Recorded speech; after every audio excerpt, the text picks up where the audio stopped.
This is our project, Cancer and the Environment of Ionizing Radiation. Group members in this are Camila Clement, Laura Maldonado, Christian Moreno, Christy Rodriguez, and we are Group 7. Next. Understanding ionizing radiation and its effects. Definition from the World Health Organization is that ionizing radiation is a type of energy released by atoms that travels in the form of electromagnetic waves and has enough energy to ionize atoms by removing electrons. There are two types of ionizing radiation: electromagnetic waves, which consist of X-rays, gamma rays, as well as particles, which includes alpha particles, beta particles, and neutrons. Sources of ionizing radiation include naturally, which are radon gas, cosmic rays, terrestrial radiation.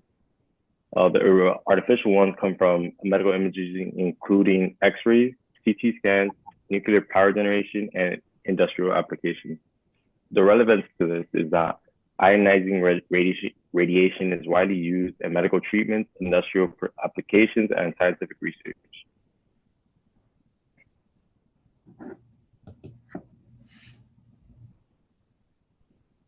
Background and cancer and ionizing radiation. Cancer and the environment, role of an ionizing radiation. Ionizing radiation is a known carcinogen that can damage DNA and potentially lead to cancer. The two mechanisms of DNA damage that ionizing radiation does is direct action, which is ionizing radiation breaks down DNA strands directly, and as well as indirect action, which is radiation generates reactive oxygen species that cause DNA damage. The epidemiological evidence shows from two events, such as the Japanese atomic bomb survivors, showing the linear non-threshold model for the radiation-induced cancer risk, as well as the Chernobyl accident, which shows and highlights the long-term environment and health impacts on the radiation exposure.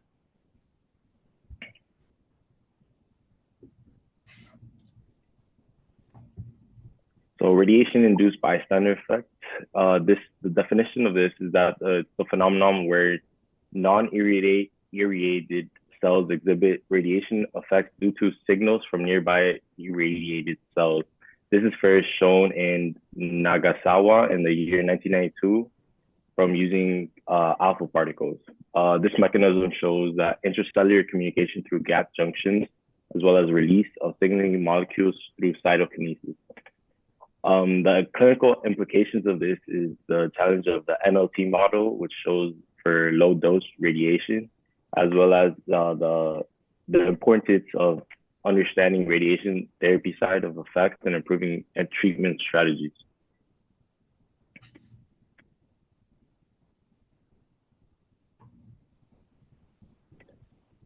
So the molecular mechanism and DNA repair. There's two DNA damages. There's single strand breaks as well as double strand breaks. The repair mechanism is the non-homologous end joining, which quickly shows the repair of double strand breaks and which is prone to error, as well as the homologous recombinant HR includes the repair of using sister chromatids in active cell division. The role of the microRNAs shows the regulation of DNA's damage and response and repair of the pathways.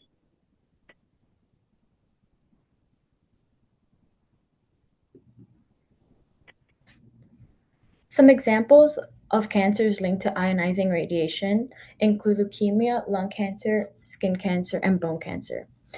Leukemia is almost the cause of most ionizing radiations due to the acute myeloid leukemias, also known as AML, also chronic myeloid leukemia, CML, and acute lymphoblastic leukemia, ALL, are known to be very sensitive to this type of radiation.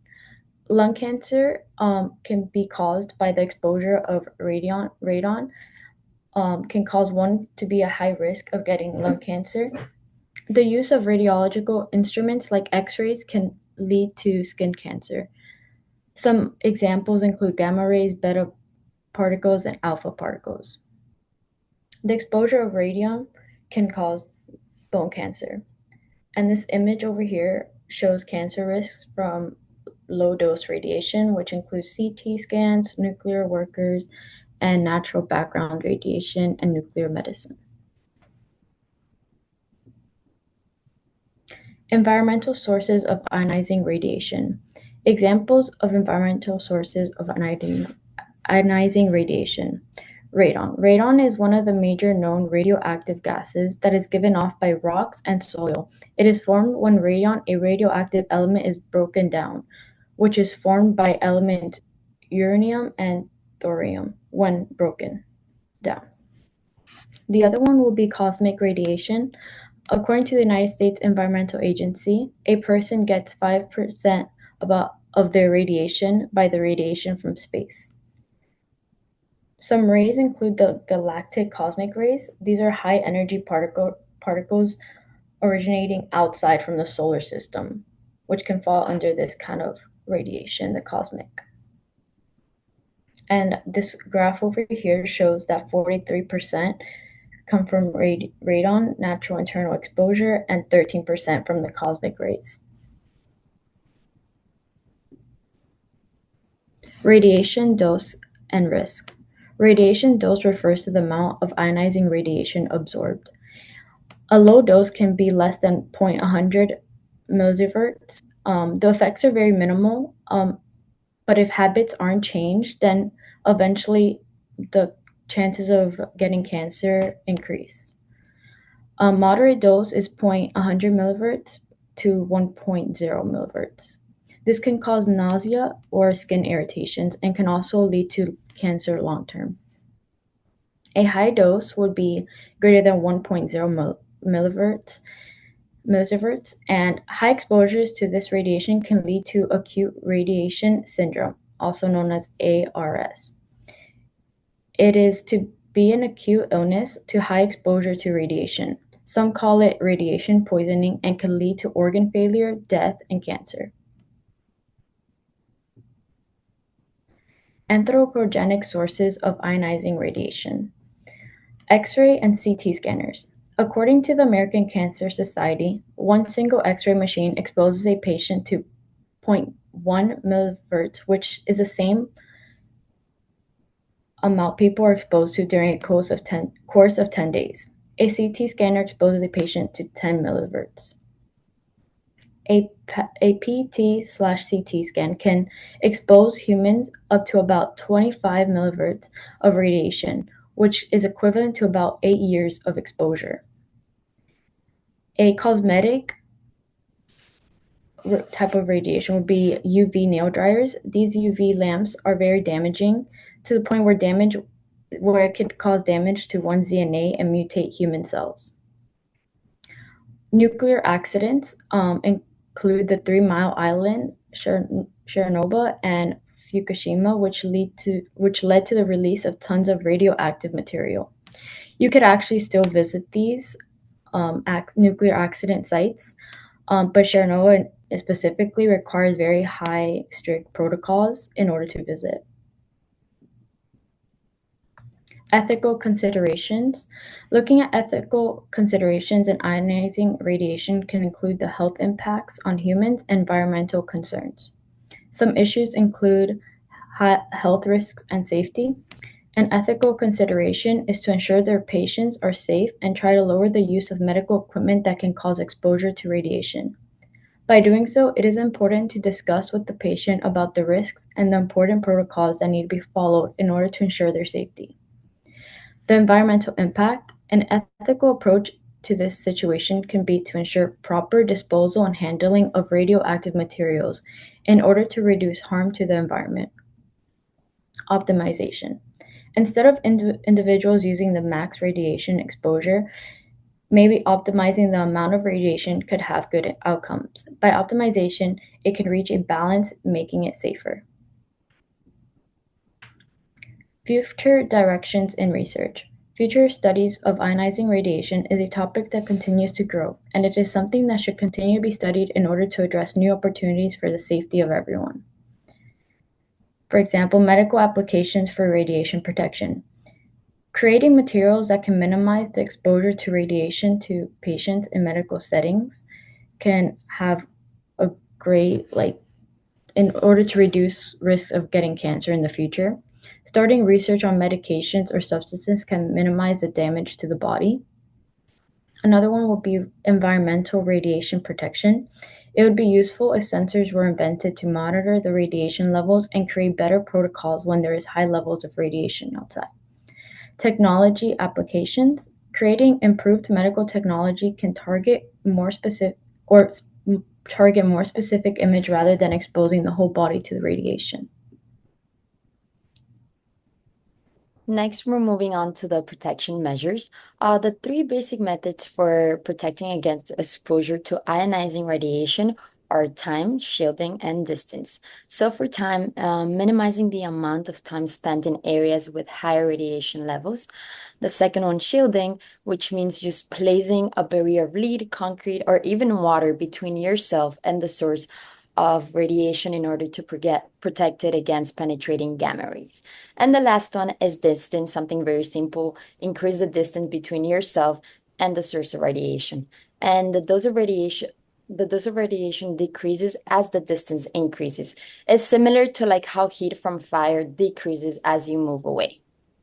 You can also protect yourself from radioactive contamination by wearing protective clothing, just like how we do in labs. It's very important to protect yourself because these doses of radiation exposure can increase the risk of developing certain cancers, which include a lot, such as leukemia, breast cancer, bladder cancer, colon cancer, liver cancer, and more. In the next slide, we are going to have the radiation protection guidelines. So there are two main radiation protection guidelines, which are occupational guidelines and public guidelines. So for occupational guidelines, it's concerned with minimizing cancer risk among workers exposed to radiation in their jobs through strict adherence to exposure limits and safety protocols. So who is the occupational guidelines for? For workers who are regularly exposed to radiation at work. It allows higher radiation exposure levels because these workers need it for their jobs. And they are also closely monitored to ensure they don't exceed safe procedures level. The training that occupational guidelines get are very extensive training on how to stay safe from radiation. The next one we've got is public guidelines, which it protects public health by regulating environmental sources of ionizing radiation, such as nuclear power plants, and ensuring safe radiation levels in medical diagnostic and treatments. So public guidelines, it's for everyone else, like people living near nuclear plants or patients undergoing X-rays. It is a much lower radiation exposure limits to protect public health. The regulations they have are very strict to keep the radiation exposure from sources like power plants and medical procedures as low as possible. And the education public guidelines receive on radiation sources, risk, and how to reduce exposure.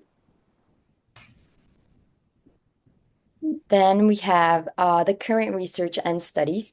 So, current research and studies on the link between ionizing radiation and cancer through epidemiological investigations. These studies examine how exposure to radiation and gamma rays and X-rays correlates with higher incidence of cancers in many populations. They provide a lot of evidence showing the risk associated with different levels of radiation exposure and contribute valuable insights into understanding cancer development mechanisms. I found this quote on article Journal of the National Cancer Institute showing evidence about this, and it says, after combining data from 26 epidemiological studies, the authors found clear evidence of excess cancer risk from low-dose ionizing radiation. 17 of 22 students showed risk for solid cancers, and 17 of 20 studies showed risk for leukemia. So, by synthesizing findings from multiple studies, research, they continue to refine our understanding of the relationship between ionizing radiation and cancer, and informing these public health policies and radiation protection are aimed to reduce this risk in an effective way.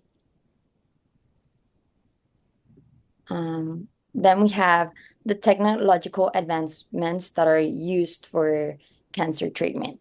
So, on recent technological advancements in radiation detection and treatment, particularly, of course, in cancer, and environmental concerns regarding ionizing radiation. Modern technologies such as advanced imaging techniques have significantly improved the accuracy and precision of measuring radiation levels in various settings, ensuring better monitoring and safety measures. The two main use for cancer treatments involve intensity modulated radiation therapy and the stereotactic radiosurgery. These two have revolutionized the precision and effectiveness of delivering radiation to tumors while minimizing damage to surroundings like healthy tissues. Um, these advancements not only enhance treatment outcomes, but it also reduce side effects and improve quality of life for patients. Ongoing research, of course, it's still going and it continues to find more technologies and techniques that are aimed to further improve radiation therapies for safety procedures, of course. And then by monitoring these strategies, healthcare providers and regulatory bodies can better safeguard public health and mitigate potential risk associated with ionizing radiation exposure in both medical and environmental contexts.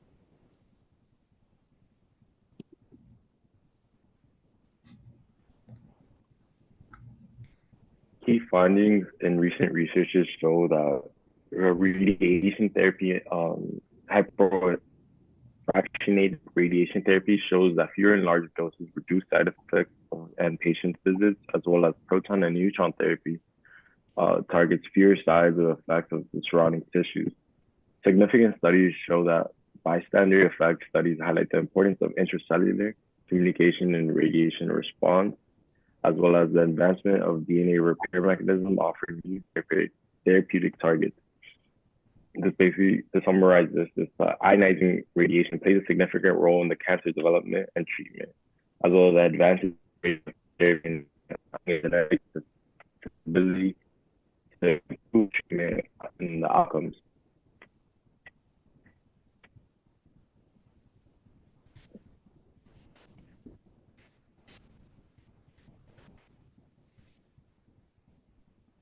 Study breast cancer and the radiotherapy. So the concept behind this is that breast cancer is one of the most common and malignant cancer that we have that is treated with radiotherapy.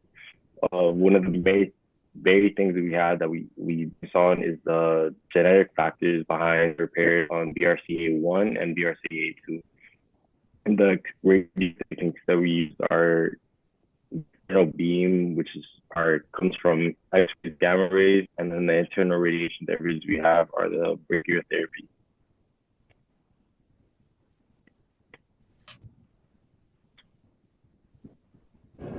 Now we will be talking about specific situations where ionizing radiation occurred in the real world. The first situation we'll be talking about is the Fukushima Daiichi nuclear disaster. This occurred on March 11 of 2011, 13 years ago. This was caused by a massive earthquake and tsunami off the northeastern coast of Japan. This magnitude 9.0 earthquake resulted in severe damage to the Fukushima Daiichi nuclear plant, and this led to the release of 3 specific radioactive materials into the environment. The radioactive contamination occurred in air, water, and soil and vegetation.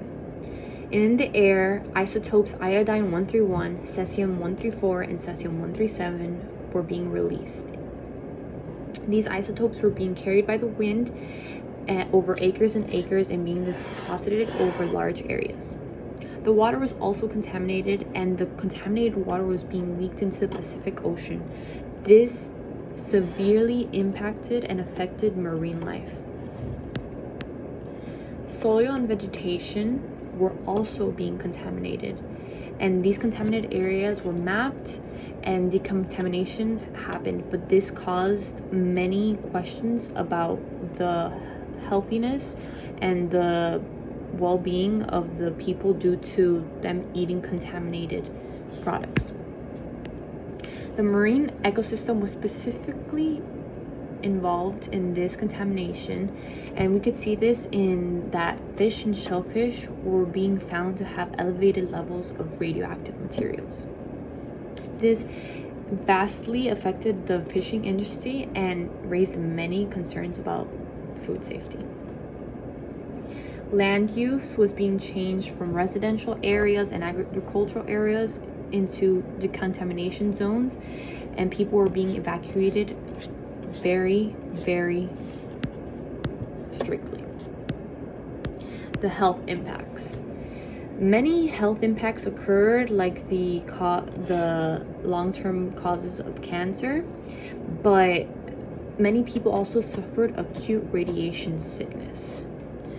The general population was exposed to different levels of radiation, so it's hard to tell how exactly everyone was being affected, but these effects are still being studied today. The second natural disaster that we'll be talking about is the Chernobyl disaster. Not natural disaster. There was a explosion and fire in this Chernobyl nuclear power plant on April 26, 1986. This led to increased cancer rates among the exposed populations. Because of this disaster, many protocols were started to be put into place so that something like this never occurred again. Two specific cancers that were being seen after this disaster were thyroid cancer and leukemia. Thyroid cancer was prevalent between the children and adolescents that were exposed during the incident. The thyroid is extremely sensitive to iodine 131, and when this was being absorbed, this caused thyroid cancer in children and adolescents specifically. Leukemia was another cancer found in a big population of liquidators. The liquidators were people that were involved in cleaning up the disaster, and many of them were found to have blood cancer after their jobs in this disaster. So after all these problems and seeing how ionizing radiation was affecting populations, there have been two associations that have risen. The EPA, Environmental Protection Agency, and the NRC, the Nuclear Regulatory Commission. The EPA sets standards and guidelines for protecting the environment against radiation, and the environment being air, water, and soil, and limiting exposure to workers and to the public. On the other hand, the NRC regulates the use of radioactive materials in power plants so that something like these two disasters never occurs ever again. There is a testimonial about the Chernobyl nuclear disaster, and this is Lyudmila Ignatенko. I probably butchered that name, but she was the wife of Vasily Ignatенko, which is a firefighter, a first responder to this nuclear reactor explosion. Vasily Ignatенko was exposed to a lethal dose of radiation while fighting the fires of the Chernobyl disaster. The other people around him did not know to what extent the radiation was, and they didn't know anything in the initial times of this disaster. But later on, his health deteriorated quickly, and after a few weeks, he unfortunately passed away. His wife was pregnant at the time and was visiting him at the hospital, and this caused her to lose her unborn child due to cirrhosis of the liver and heart defects because of her exposure to the radiation of her husband. So this was a very specific situation where we can see how the effects of this radiation can affect us so significantly. And that's it for the part of my presentation. And then I wanted to add these two questions after going through the whole PowerPoint. And I want you to think about how ionizing radiation impacts both cancer rates and the environment. And then can you identify one key measure you believe should be taken to minimize these risks? So for me, one important way, as after seeing the whole presentation, to reduce risks of ionizing radiation, first of all, is protection measures. Follow every protection measure that is followed by everyone, and instructed to do so. And also closely monitor radiation levels from nuclear plants and other sources. So by regularly checking and openly like sharing radiation data, we can better protect people and the environment. Something that is also very important, it's investing in research for safer alternatives to radioactive materials that would help decrease our dependence on ionizing radiation. The second question I've gotten is, how concerned are you about the environmental impact of ionizing radiation sources like nuclear power plants and radioactive waste? In my opinion, I am very concerned about the environmental impact of ionizing radiation sources such as nuclear power plants and radioactive waste. So ensuring strict regulations and monitoring of radiation emission, it's very important to protect our environment from a long-term damage. And yeah. Right here we have our contact information. We have Camila Clement, Laura Maldonado, Christian Moreno, and Christy Rodriguez. Here are some key points that I've gathered from the whole presentation. So we have already learned that ionizing radiation damages DNA, which increases the risk of cancer. Specific cancers linked to radiation include leukemia and thyroid cancer. The amount and duration of radiation exposure affect cancer risk. Studying radiation's precise effect on cancer biology is very challenging, and ongoing research explores how radiation causes cancer at a molecular level. Thank you so much. And here are the references. Thank you.